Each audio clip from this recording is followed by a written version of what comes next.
Never told you who my baby's father was. It changes everything. The champagne is so good. Carly, don't. Oh my God. Forget something? I can't wait for this Drew BrookLynn and Dante mess to finally be over. Seriously, BrookLynn's mom is about to become public enemy no. 1. It's going to be a disaster. Also, is Sonny actually pulling a gun on Valentin? Like, what even is happening? Carly's safety is in just as much jeopardy with Brennan as it was with Sonny, so what's the deal there? Brennan is definitely bad news. What on earth is Carly thinking? Just wait until she finds out what he's roped Joss into. As for Valentin, I'm guessing it's him because Sonny bought his house.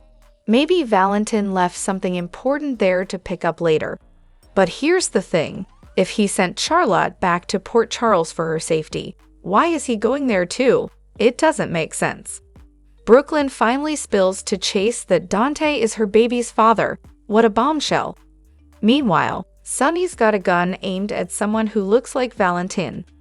That showdown is going to be so entertaining. But seriously, why does Carly end up on the floor if she doesn't even drink the champagne? Is she fainting from the suspense or what? Can you imagine Tracy and Ned's reaction when they find out Lois hid their great-grandson and grandson, and the baby's actually Gio? Ned is going to flip out, and Tracy will be mad, but probably more understanding. I'm already bracing myself for BrookLynn to tell Chase who the real baby daddy is. Is Chase going to turn on Dante, or will he stand by him? Also, if Valentin is really the target, why is Sonny living in his house with no security? Where's Jason? Where's Sonny's security team? It feels like he's completely alone, and Jason's too busy running after Anna for every little thing. Watching Anna with Jason is straight up skip-worthy. If it was just occasionally, fine, but it's constant. He spends more time answering Anna's calls than Sonny's or even Carly's. Honestly, there's nothing in this promo that really grabs me, except maybe Valentin. I'll probably just watch clips this week. I can't stand the rewrite of BrookLynn and Dante's past just to make Gio relevant. They're doubling down on this storyline despite the viewer backlash, so at this point, let's just get the reveal over with. And while I'm not a huge Carly fan, I'm hoping she gets an exciting storyline out of this mess. Hello everyone, welcome back to my channel, Messy Syrup. It's me, Abby, here. I hope everyone is having a wonderful day. Keep watching, so let's dive into today's video. Why on earth is Breeden telling Willow and Isaiah that Sonny and Jason can't see her? Apparently, it's WSB people only. Oh, because that's totally normal. How convenient. And then there's BrookLynn casually dropping the bombshell on Chase that Dante is her baby daddy. Well, isn't that a little revelation? Talk about an awkward family moment. Oh, but wait, Valentin spiked the champagne with polonium. Yeah, you know, the favorite poison of Russian assassins. Real subtle. This isn't just any poison, it's top-tier, heavy-duty stuff. Bravo, Valentin. Hold up, Martin's being arrested and carted off to California. And guess who's pulling the strings behind it? Yep, you guessed it, Valentin. And just when you thought things couldn't get worse, Valentin tampered with Sonny's meds and now Carly's in the hospital. Someone's about to pay the price for this little stunt. Big time. Also, that clever move by Valentin, going to his old house for false passports for him and Charlotte. Nice touch. The names on them? Will and Melanie Courtland. Oh, you know, just a little nod to all my children. I mean, who wouldn't catch that reference?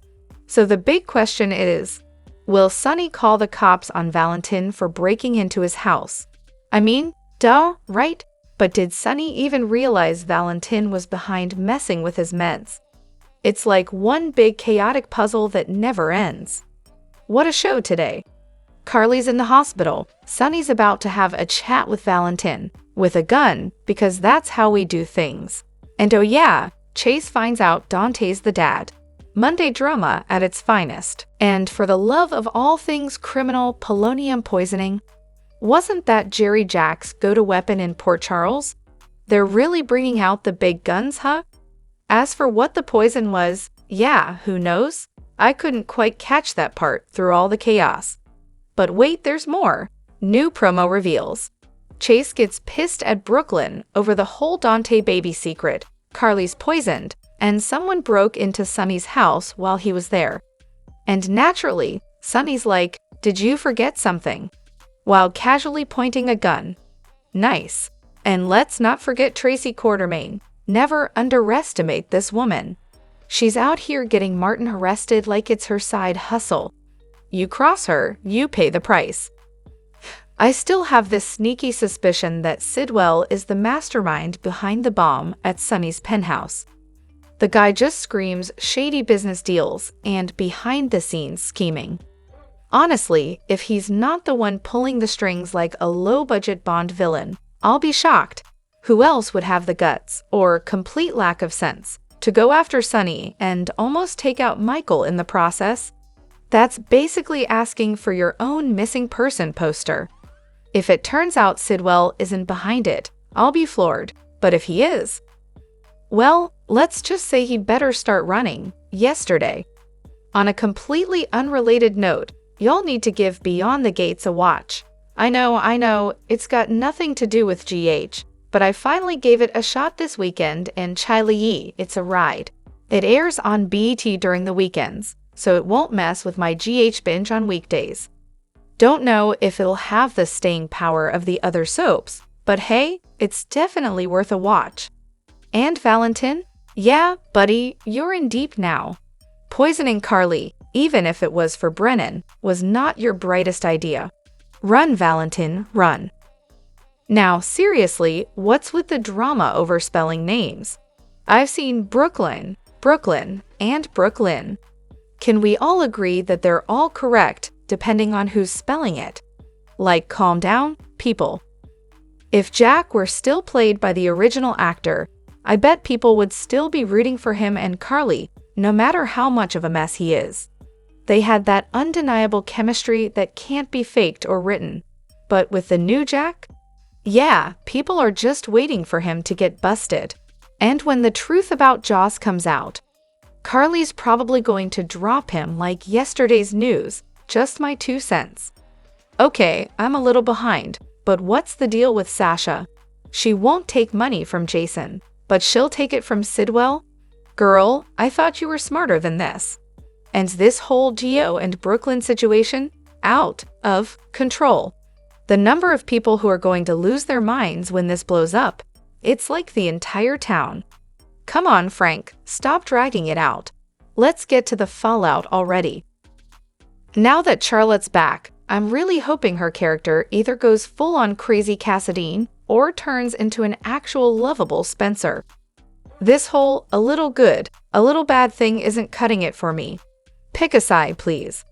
And seriously, y'all are out here wildin' in this group. Every opinion turns into a personal attack. Meanwhile, I'm out here making it personal in a completely different way like, oh, it's 2 o'clock, I gotta head to Port Charles and see my friends. I'll be back at 3. Oh, and I'll tell Carly and Eva you all say hi. But hold up, Willow's whole conversation with Sasha. Absolutely disgusting. Like, girl, really? You need to check yourself. Stop projecting all your guilt onto Sasha for your own terrible choices. What a loser move. And Carly? She's already head over heels in love.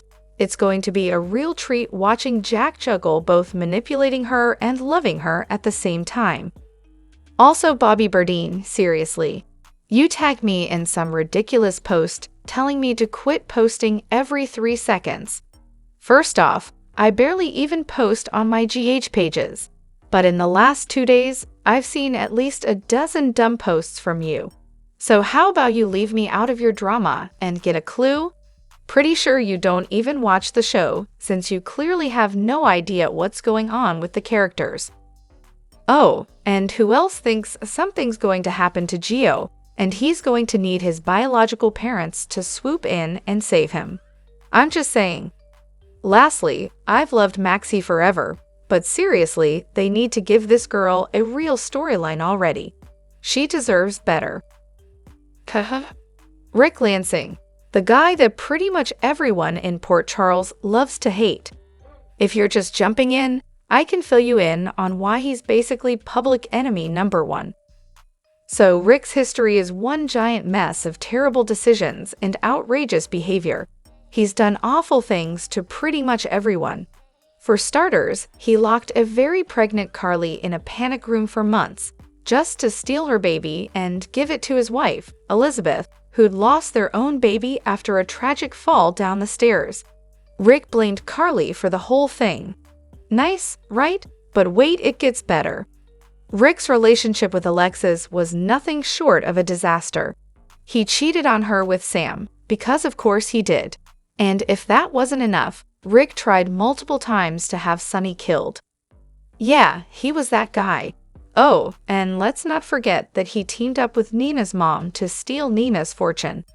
But it gets even crazier. When Drew was living as Jake Doe, Rick paid Hayden Barnes to pretend to be Jake's wife just to pull him away from Elizabeth. Classic Rick, right? A guy with a long list of sins to atone for. The one decent thing Rick did was be an okay dad to Molly when he was around, but that's honestly the exception, not the rule. In short, Rick might be a good lawyer, but he's a colossal jerk who's had it out for Sonny for ages and will happily burn anyone in his path to make a point. It's like a love-hate relationship with the guy. He's awful, but sometimes you can't help but watch him dig his own grave. So when he came back, looking as handsome as ever, I was like, oh great, here we go again. The same old Rick, still an ass. Lulu really deserves to get hit, doesn't she? I can't believe BrookLynn didn't land that slap. Honestly, Lulu can't stand hearing how her actions have hurt her son. And she absolutely hates it when BrookLynn throws her own kid into the mix. Yet, she's doing the exact same thing to BrookLynn. It's so painfully obvious that BrookLynn is struggling. She's not hiding the secret of Dante's baby out of selfishness. She cares deeply about Dante and her son. And she's doing what she thinks is best for both of them. But of course, Lulu is too wrapped up in her jealousy and bitterness to see that. And then, to make it worse, BrookLynn does hold back, and Lulu gets to walk away scot-free, playing the victim card like she's done nothing wrong. Seriously, it's impossible to root for Lulu at this point. The writers have made her so easy to hate, and it's just frustrating. What's really infuriating is how Lulu has been treating BrookLynn for months. She gets to say whatever cruel, unprovoked thing she wants. But the second BrookLynn fights back with the truth, Lulu flips the switch and acts like she's the victim. It's absurd. The lack of empathy from Lulu is just mind-blowing. And then she has the nerve to bully BrookLynn into confessing something that's none of her business. It's ridiculous. Honestly, Lulu's been asking for that slap for a long time, and I really hope the next time BrookLynn gets the chance, she doesn't miss catching up on this week's episodes. And let me just say, Lucky and Liz, hands down, my favorite part. Their scenes were chef's kiss, two people with decades of complicated romantic history, reconnecting, and the only thing on their minds, getting busy. As someone who's also got a 20-plus year history with someone, I get it. But seriously, Lucky still had to ask, are you okay with this? Like, dude, just go with it. But I love how he's still in that space where he doesn't want to rush in unless she's actually forgiven him.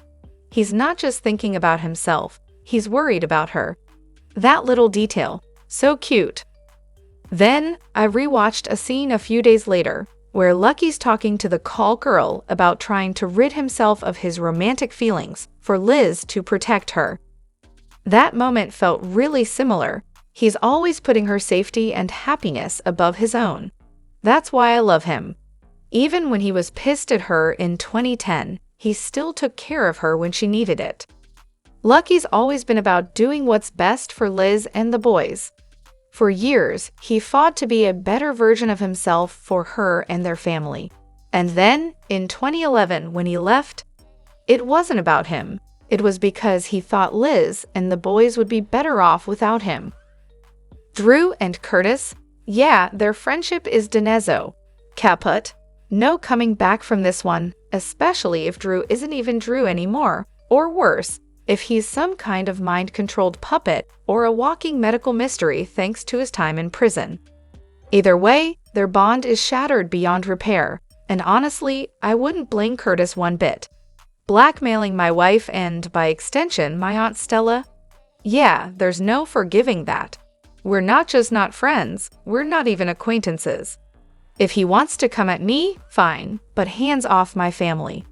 But you know, given how conveniently memory seems to be wiped clean in this soap opera world, they could probably be besties again in a year or two. QI roll. But let's be real, Curtis started this whole mess. Drew was a solid friend. Heck, he gave Curtis a leadership role in his company, despite the fact that Curtis had zero experience. Talk about a free pass to the top. Sure, Drew never guaranteed Curtis would be CEO forever. But even if he had, Drew could have changed his mind anytime.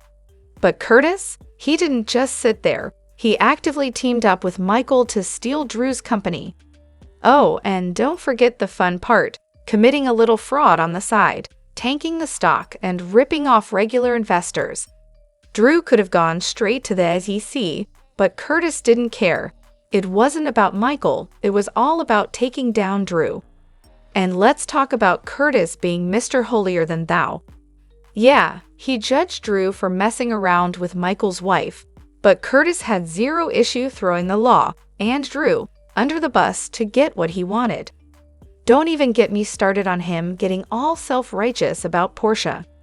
She used her position to get what she wanted, sure, but Curtis?